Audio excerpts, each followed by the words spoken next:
I'm Sarah Fergani with KENS 5 News Now. A deadly crash overnight at a construction site when police say the driver tried to bypass the road closure. This scene at 1604 and I-10 on the city's northwest side around 2 this morning. Police say an officer was blocking traffic for construction when a man driving a pickup drove around the off-duty officer and ended up crashing into a crane.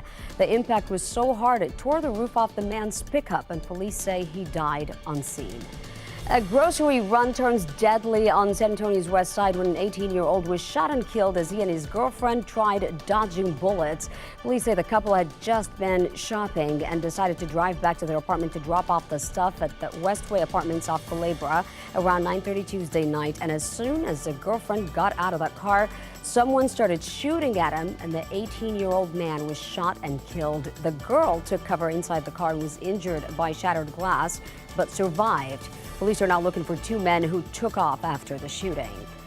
A rise in gun thefts and crimes in our area is getting the attention of the Department of Justice. Today, they will hold a press conference alongside the Bexar County District Attorney, the sheriff, and the police chief. The San Antonio Police Department says criminals stole more than 2,400 guns from San Antonio vehicles in 2023, and those guns are sometimes used to commit other crimes. Today's conference will focus on increased gun thefts and the importance of properly securing firearms, especially in cars. You can find the conference update on KENS5.com. 3.5 years after a deadly drive-by shooting that took the life of a pregnant teen and her boyfriend, police are now looking for new leads. 17-year-old Xavier Esquivel and 19-year-old Vieneth Ramos were shot and killed on August 30th, 2020 at the corner of South Olive Street and Ranzas Avenue. At least 20 rounds were fired into their car that night, and their moms told KENS 5 there were 2 other teens in the car with them but are refusing to help investigators. Justice for my son and for Vieneth and the baby. My questions are not being answered. The family is hoping anyone with information will come forward to help police with this investigation. A new arrest is made in the kidnapping case of 2 parents dragged out of their home by gunmen. This happened September 6th of last year on the city's southwest side. Armed men stormed the home on Mission Bell and kidnapped 2 parents while their 5 kids watched. The kids were not hurt. But 4 months later now, SAPD says they have arrested a 4th person, Monica Robles. They say one of the suspects apparently contacted Robles and asked her to give his friends a ride to the victim's home. In return, they would pay her rent. Robles eventually told investigators she had cell phone video of the victims tied up. Police say she later tipped off cops to the home where the couple was being held. Robles is now facing an aggravated kidnapping charge. 3 other men were arrested last year, and police are still looking for a 5th person. A river barge employee finds a body in the San Antonio River. Now police are investigating. The employee was on East Nueva near the Bexar County Courthouse when he made that discovery Tuesday morning. Police believe the man died of natural causes, but they're still waiting on the medical examiner to rule on the cause of death. A barber shop goes up in flames on the city's north side. This was the scene on West Hildebrand Avenue around midnight. Luckily, the shop was closed and crews were able to quickly knock down that fire. However, it still caused more than $50,000 in damage, according to SAFD.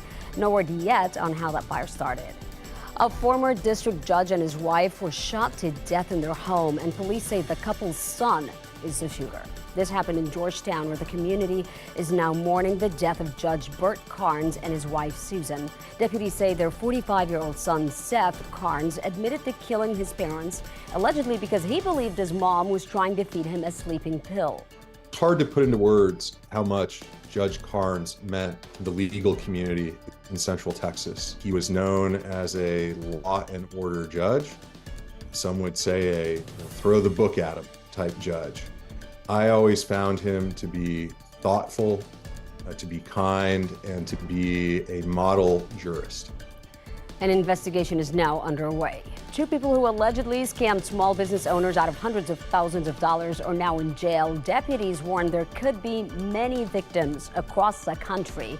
Deputies say people paid for custom food trucks they never received. And KENS 5 learned this company also sold the food trucks online.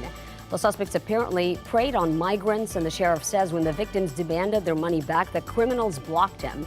Deputies say a 3rd person is on the run, and they say more than 30 victims have come forward so far. If you think you've been scammed, call BCSO at 210-335-6000. A cold front is moving in over the weekend, and ERCOT is preparing. ERCOT notified Texas power companies to be ready for an Arctic blast next Monday through Wednesday. They said they're working with other state agencies to make sure natural gas power plants have the supply they need. ERCOT says it expects to have enough supply to meet demand. For today's forecast, Paul Morales. Oh, it's going to be a beautiful day. Lots of sunshine, high 67, and at 10 o'clock, temperatures about 53. That's KENS 5 News Now. I'm Sarah Forgani.